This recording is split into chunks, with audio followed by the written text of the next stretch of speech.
If you have ever set foot inside a building, you have experienced the effects of insulation whether you knew it or not. You have been aware on some level how effective it was.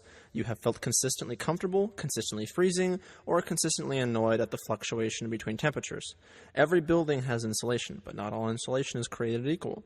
Insulation is a very important aspect of any building, especially in an environment such as New England, which experiences extreme temperature variations every year. Insulation is not only important for human comfort, however. Better insulation leads to less need for heating or cooling a building, which helps save resources such as oil or gas and also helps people to save money. According to the Massachusetts Department of Energy and Environmental Affairs, oil prices in 2014 reached a high of $4.67 per gallon. In temperatures which may fall even below zero, proper insulation may be the difference of hundreds of dollars per year spent on heating alone. Replacing insulation in every wall of a building can be a daunting task and may not be right for everyone. Fortunately, it doesn't need to be all or nothing. As most people know, hot air rises. In buildings, this translates into most heat escaping through the roof. If replacing the insulation throughout an entire building is not an option, filling in the attic with insulation can still have a big impact. Insulation is most known for trapping heat inside a building, but it can be just as helpful during the summer. It can also trap heat out of a building, and it can keep cool air from air conditioning or overnight air temperature changes from escaping. Insulation makes a little bit of heating or cooling go a long way. If used effectively in a large scale, it may have massive impacts on the rate of depletion for important finite resources. In the rest of this video, we will discuss the qualities and sustainability of two common insulation materials, cellulose and fiberglass.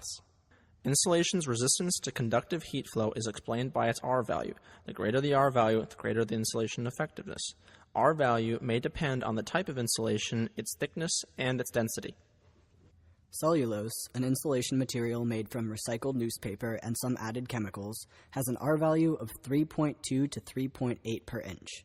Cellulose has a fairly low embodied energy, which is the amount of energy used from the production of a product to its disposal. This is due to the recycled materials used in its production and the fact that it can be recovered and reused during the installation process. As a result, almost no excess materials return to the waste stream. Cellulose can easily be made flame retardant with the addition of borates and tends to be very successful in managing extreme cold temperature situations. The average cost of blow-in cellulose insulation ranges between 77 cents and $1.27 per square foot. There are only two potential negatives to cellulose as an insulation method. Cellulose must be installed by a professional, and it frequently must be replaced every 5 years due to compaction when moist. One other common insulation material is fiberglass. Fiberglass has a lower R value than cellulose and an approximate range of 2.2 to 2.7 per inch. In general, fiberglass has a lower R value when compressed. Fiberglass doesn't need to be as densely packed as cellulose does to provide adequate insulation and therefore doesn't require as much material. Fiberglass is also flame retardant, and it often contains 20 to 30% recycled glass. Fiberglass costs almost identical to cellulose at about 70 cents to $1.21 per square foot. One benefit of fiberglass as insulation is that it does not need to be installed by a professional, so it may be a less intrusive process to implement and cost the homeowner less in installation fees. There are definitely both positives and negatives to using fiberglass or cellulose, as well as other insulation materials we did not discuss.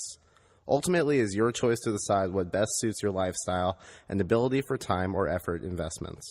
Cellulose does insulate better in most cases, but fiberglass is far from useless. What is most important is having something insulating your home and putting thought into what is working or might work better. If you don't want strangers all around your house installing cellulose, it still works wonders in the attic. If you wish fiberglass would insulate better, you can look into different concentrations and densities and how they work better or worse in different environments. Installing insulation in your home does make a difference. There's only so much more energy we'll have the resources to create. Intentional use of insulation can help keep you comfortable during the varying New England seasons. Make sure that there will be energy left to keep you comfortable next year, too.